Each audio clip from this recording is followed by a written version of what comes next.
आज भाइरल छैन थाहा छ मलाई राम्रोसँग, तर भोलि एक दिन राम्रोसँग देखाउँछु। त्यो साथीलाई राम्रोसँग देखाउनु छ, यति हो कि गाइज। सपोर्ट गर्न चाहिँ नछोड्नु होला होइन, देखाउनु सकेको छैन।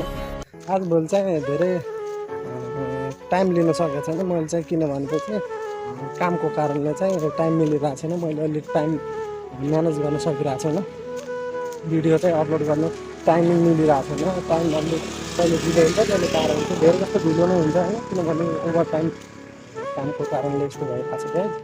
त्यही भएर पनि मेरो भ्यूहरू घटिरहेको छ। आजभोलि चाहिँ भ्यूहरू धेरै नै घटिरहेको छ मेरो। तर मलाई चिन्ता भन्ने कुनै चिजमा छैन, भिडियो अपलोड चाहिँ रेगुलरै हुन्छ होइन, त्यसमा चाहिँ मिस्टेक कुनै पनि कमजोरी चाहिँ आउँदैन। तर चाहिँ मेरो लगभग 6-7 वर्षसम्म काम हुन्छ, त्यो कारणले पनि मैले भिडियो अपलोड गर्ने टाइम मिल्दैन होइन।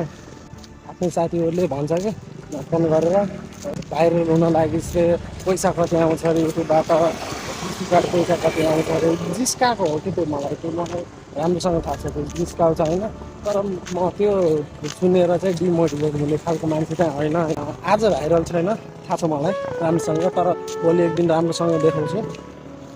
त्यो साथीलाई राम्रोसँग देखाउनु छ, त्यही भएर कन्टिन्यू नै छ भिडियोहरू होइन, अपलोड भइरहेको छ।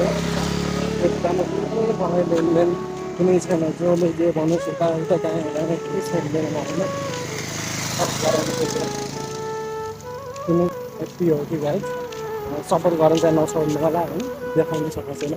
आज केही नहोला चाहिँ अवश्य हुन्छ, त्यो थिङ चाहिँ लिएर मान्छे म चाहिँ। Thank you for watch. Next video भोलि आउँछ गाइज, नेक्स्ट भिडियोको लागि पर्खिन्छ भन्नु होला। Thank you.